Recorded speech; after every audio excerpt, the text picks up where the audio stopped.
This is the IELTS listening test.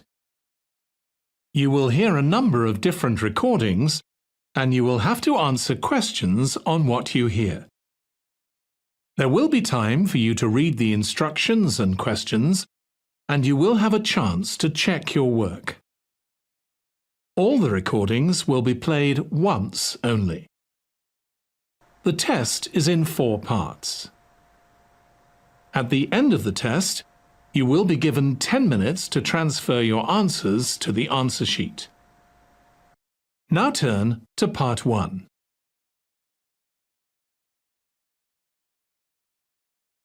Part 1.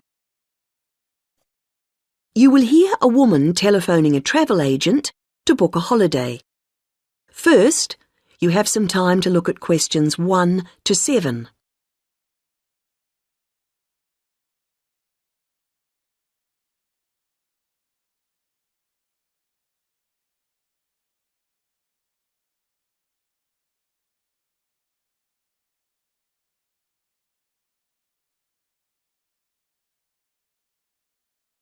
You should answer the questions as you listen, because you will not hear the recording a second time. Listen carefully to the first part of the conversation and answer questions 1 to 7. Hello, you're through to Go Travel. This is Darren speaking. How may I help you today? Hello, I'm calling to book a holiday. Great. May I take your name, please? Yes, it's Greaves, Anna Greaves. Is that G-R-E? No, G-R-I-E-V-E-S. And Anna is with double N. Right. Thank you, Anna. Now, we're delighted you've called us. Can I ask where you heard about us? It was your advertisement in one of the magazines. Was it Holiday World? Oh, yes, that's the one. Good, thank you. It's useful to know. Of course. And did you have a particular holiday in mind, or was it a general inquiry? I think I've chosen. I like the look of the one with the code FT4551. The right destination and the prices seem reasonable. Right. Now, was it for yourself only, or...? Oh no, I want to go with a couple of friends, so there'd be 3 of us going. OK. Now, there's a choice of dates, as you know. Yes, I think, well, we've got to be back by the end of August, so if we say going on August the 16th, that would work fine. No problem. And you can also choose the length of your holiday. There's, let's see, 7, 11 or 14 nights. We thought the middle one would be great. Longer would be nice, of course, but... Maybe next year. Yes. And you do need to have insurance. Uh-huh. With 3 levels, Standard, Super and Super Plus. Standard seems a bit basic. Let's say Super. That should be sufficient. Fine. Before you hear the rest of the conversation, you have some time to look at questions 8 to 10.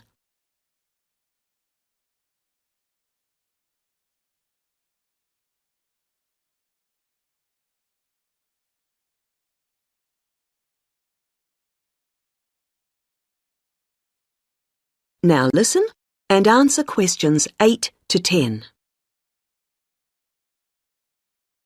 Well, that's all good so far, and the availability's OK.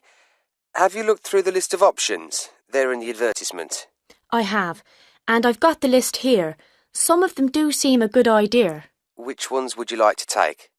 In terms of the hotel, the offer of picnic lunches, we'd leave that. We'd rather go to cafes. I think a balcony for the room is a must. It's so nice to sit out, enjoying the view. Oh, yes. And then the trips. I think we'll pass on the night bus one. I never really enjoy the commentaries. And museums aren't really my sort of thing, to be honest, any more than dance is. Uh-huh. But I like practical things, so I think the demonstration of local arts could be fun. Yes, I would think so. And then in terms of getting out of town, going up the river on a boat sounds delightful, and I wouldn't want to miss that. But the mountains, well, sitting in a coach on those winding roads... I understand. OK, Well, that's all I need for the booking at this point. Just a few details for you and then we'll check the payment.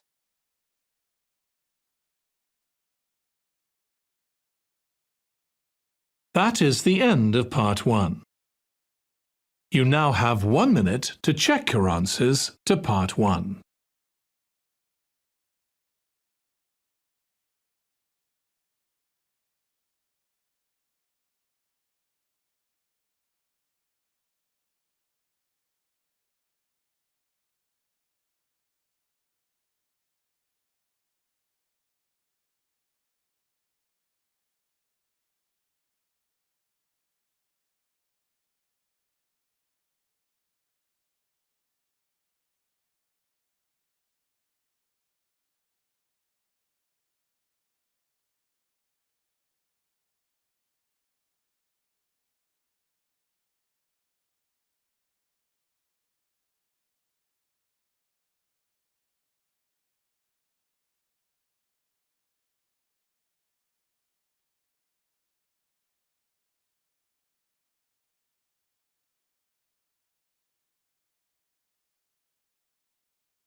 Part 2. You will hear a talk about Runwell, a charity that raises money by organising running races. First, you have some time to look at questions 11 to 17.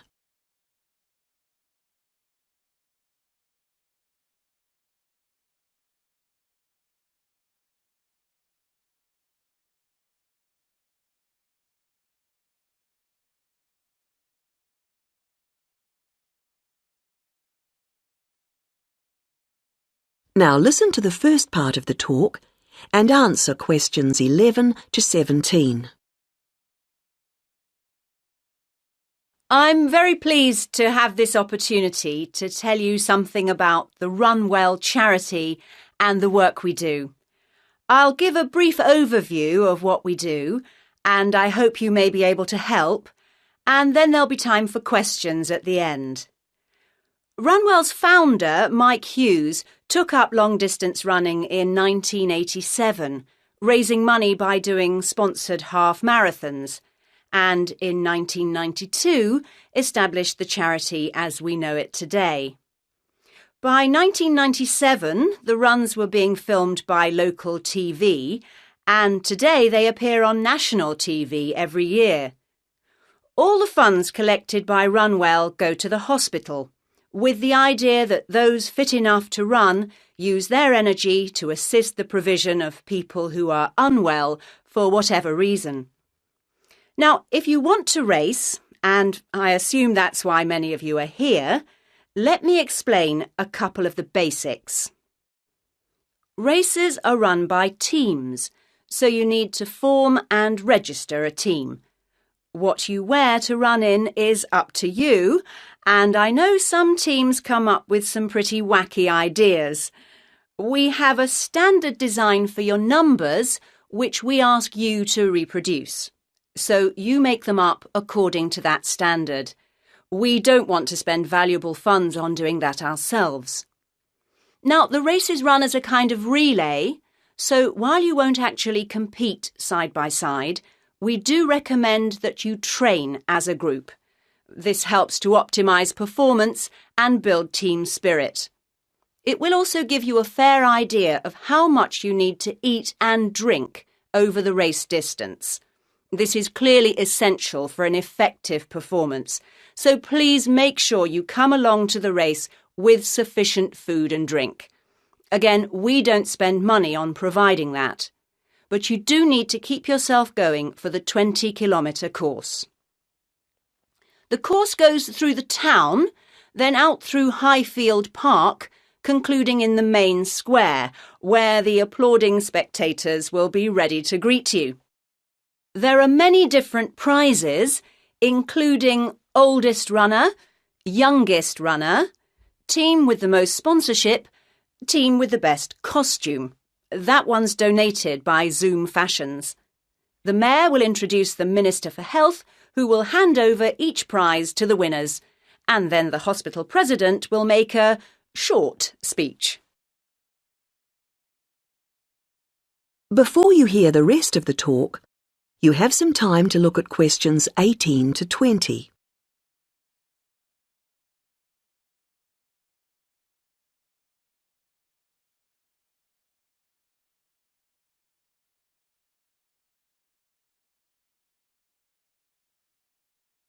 Now listen and answer questions 18 to 20.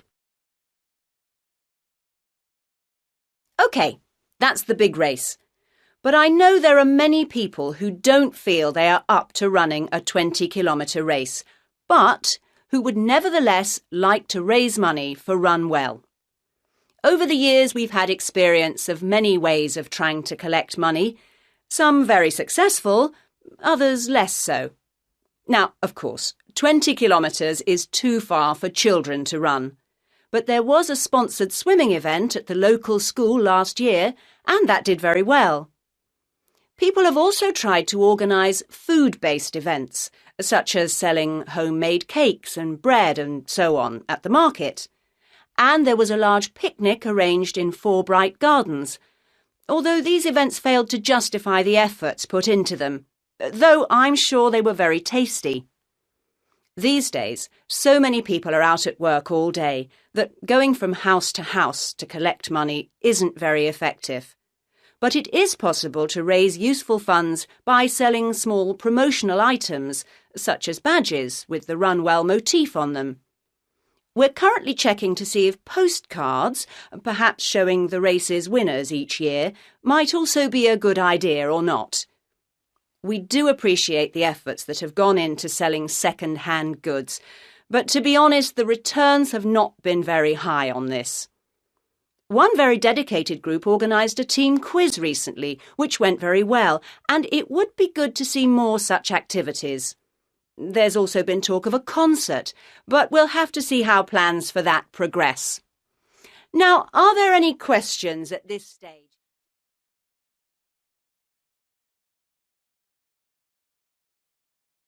That is the end of part 2.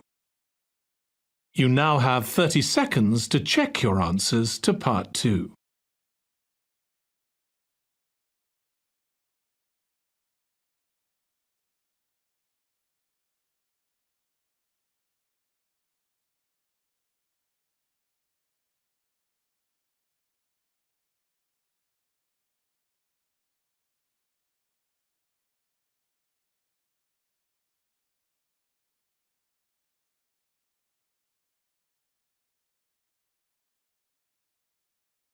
Part 3.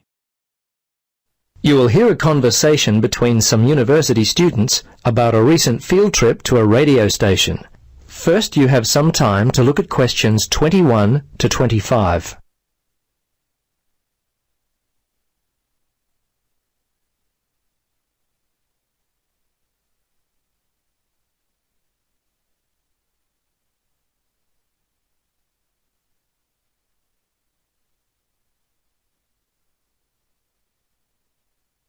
Now, listen carefully and answer questions 21 to 25. Hi, Tim. Hi, Wendy. I heard your class went on a field trip to a radio station yesterday. Could you tell me about it? You see, I've been thinking of changing my major to communications, or even possibly literature. I'm not really enjoying my science major. In fact, the way I've been feeling lately, I wish I had chosen an arts degree. I see. Perhaps communication might be a good course for you. I'm really enjoying it. The field trip helped me to see the realities of working in the industry. That's great.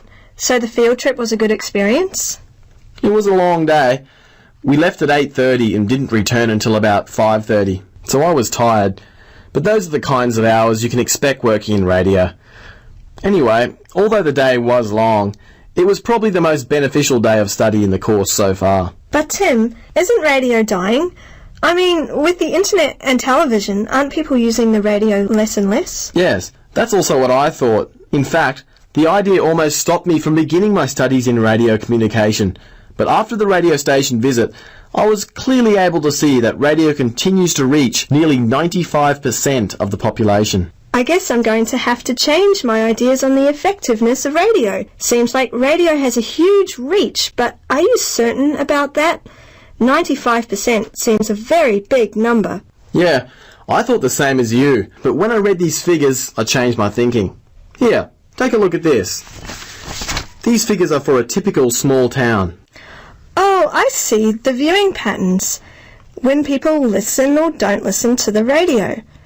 Radio is quite popular in the mornings. Yes, the listening pattern of the public is quite interesting. I guess in some ways the statistics weren't too surprising. Early on in the day, before most people are heading off to work, the number of people listening is quite high.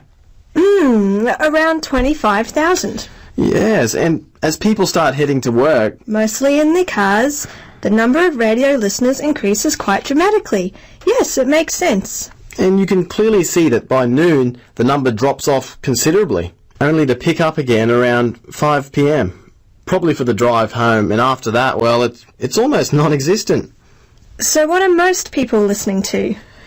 They gave us a graph about that. Let's see. What was surprising to me was how close, in terms of interest between listeners who tune in to win competitions and those who tune in specifically for news and weather. Of course, sports and sports commentary remains the most popular choice for listeners. Yes. Sports is easily the most popular.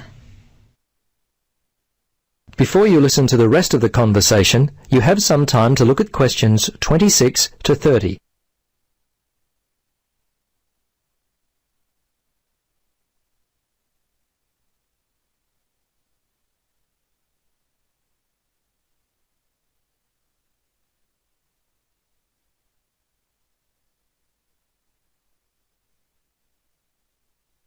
Now listen and answer questions 26 to 30. Tim, I'm interested in finding out more about how radio programs are produced. Did they take you behind the scenes and let you see how a radio show is actually made? Yes, they did. And I learned there's much more to the process than I'd originally thought. Some things are really quite obvious. Take, for example, a 1-hour show. Once you have decided upon your topic, you have to undertake the research, much like you would for any university assignment. You can't simply talk about any old thing. Preparation is very important. Okay. Then next, I imagine, comes the interview itself? That's correct. And depending on what you're planning to put to air, you should write out the relevant scripts. There's a lot of preparation that comes with that as well. You should make sure that you have a good mix of open and closed questions. I learned that a good interviewer guides the whole process by balancing the amount of verbal input from both the interviewer and interviewee. Now, a running sheet, which you must also include as a key step in the process, gives details about the length of a particular section of the program. You've got to be very specific, down to the second. This means that the start and finish time for each section of the program must be carefully considered. Well, that all seems very good, but how does a person get a job in the radio industry? I imagine it's a very competitive field. Judging from what they said at the station, it's no more competitive than most professions. So it's easy to find employment in radio? Well, I wouldn't go that far, but there were a few things they mentioned that would increase your chances of finding employment in the field. Oh yeah? Like what? Well, there were a couple of things that stood out in my mind, and perhaps not what you might expect. For example, they didn't look favourably upon a university degree. They said it's better to use your time to build an audio library. Things like having a background in the music industry and an interest in certain types of music can actually go against you, because working in different stations usually means exposure to different types of music, so you should be flexible in your musical tastes. Booking a celebrity guest and interviewing them was another way to maximise your employment chances. People are always interested in this type of thing. Knowing people in the industry can also be a disadvantage, because people in radio are always looking for a fresh angle, something different. These were just some of the suggestions made. There were others, but they don't come to mind just now. Tim, thanks for this information. You've really helped me clarify my position about my studies next semester.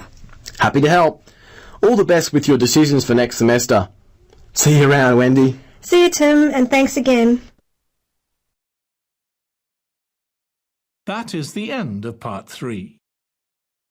You now have 30 seconds to check your answers to part 3.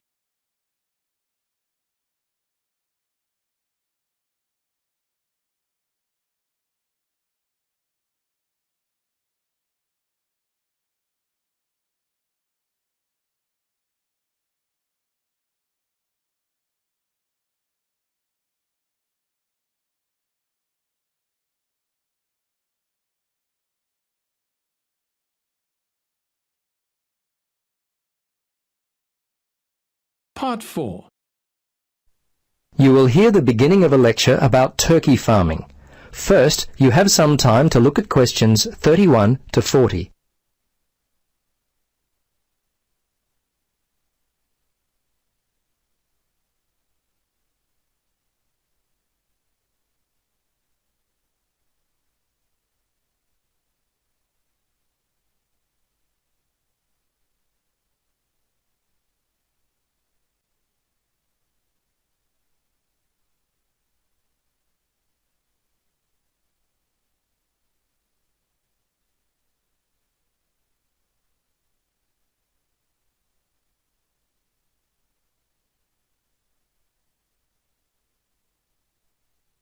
Now listen and answer questions 31 to 40. Good morning, everyone. Ever since it was first served and eaten at the wedding feast of Charles XI of France and Elizabeth of Austria way back in 1570, the consumption of turkey meat has continued to grow. In recent years, the popularity and subsequent interest in turkey farming has also grown substantially, and along with this interest, there have been a number of significant changes which have occurred in turkey production, which I'd like to point out to you all. In some of the larger companies in the UK, understanding of genetics has been used to good effect, with selected stock showing an increase in growth rate and a higher proportion of lean white breast meat. Turkey breeding companies operating from the UK have achieved an important position in the European market, as well as having a part of the market share in the USA. Knowledge of the nutrient requirements of turkeys has also advanced, and diets to exploit the genetic potential for rapid growth have been formulated with great precision. Canada and North America have led the way in this area. Different feeding strategies are employed within the industry to control the nutrient intake of breeder flocks. These management techniques usually involve limiting the availability of feed, especially to the older males. The intention is to slow down growth rate, thus reducing the likelihood of leg disorders and to maximise breeder production. Throughout the world, the most serious infectious diseases that have impacted upon turkey health are now almost entirely controlled due to improvements in site hygiene and the introduction of live and killed vaccines. In addition, the geographical isolation of turkey-growing farms remains an important means of limiting the spread of disease. Now, throughout the USA and Britain, controlled environment housing now operates with greater precision since the ventilation requirements of the stock are better understood. Approximately 90% of the birds in the UK, for example, are produced in large flocks on commercial sites which require precise control of temperature. Feeding and drinking systems have been increasingly mechanised in order to improve efficiency and to ensure that the birds receive adequate fresh feed and water. Equipment such as artificial lighting is also used to overcome the long winters in some of the more extreme areas of the world. While quite popular early on, a vast majority of turkeys are no longer beak trimmed. However, in most cases where birds are kept in natural daylight, the beaks are usually trimmed when the birds are only a few days old.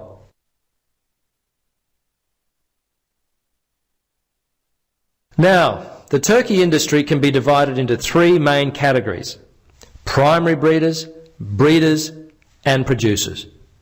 The primary breeders maintain and develop the quality of the genetic stock within the population by selection of the most suitable individuals. Primary breeders sell parent stock to breeders either as hatching eggs or as turkey chicks, which, by the way, are commonly referred to as poults. General characteristics that are important to the health and welfare of the birds are taken into account in breeding. Things such as the ability of the birds to walk without difficulty, reproductive ability, growth and conformation are all key considerations for breeders. Breeders multiply their growing stock by mating parents bought from the primary breeder. A breeder rears the male and female parents from hatching eggs or poults, selecting the best of them to go on to produce fertile eggs from which the growing stock will be hatched. Breeders sell commercial growing stock. Turkey producers can be divided into two groups: relatively large companies whose farms produce turkeys all year round, and relatively small companies and farmers whose farms produce turkeys primarily for the seasonal market. The non-seasonal producers account for approximately 90% of the output of the UK industry and are dominated by 3 major companies. The seasonal producers account for the remaining approximately 10%. The busiest time of year for producers, large and small, is clearly the October to December quarter. That is the end of Part 4. You now have 1 minute to check your answers to Part 4. That is the end of the listening test. In the IELTS test, you would now have 10 minutes to transfer your answers to the answer sheet.